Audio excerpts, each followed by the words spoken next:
Leme kusula mu makyaki nzera ebintu bino ebimungena ne bibagamba ne mu bitabisako sinnajja Katonda mu equation mwali nnyo era tumwesigamako era tumwekwasa byonna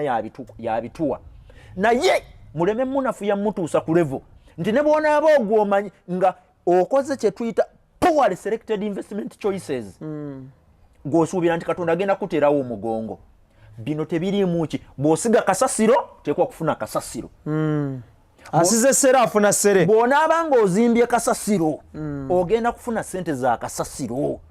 gwe bw'onaaba ozimbye ng'oyagala sementi ensawo za sementi 10 zizimbe ekikomera kiramba ekyennyumba ekyo manya myaka 7 kirina okubeera ku ttaka bino tebiriimu ki si bya Bible amazzi gammwe munywe ag'emikisa sinnagaanako musiibe sinnabagaana kusiiba muli baddembe tulina eddembe okusinza kye twagala gwe toolamu olupapula mu Bible lukolemu obuwunga nywera ku kyayi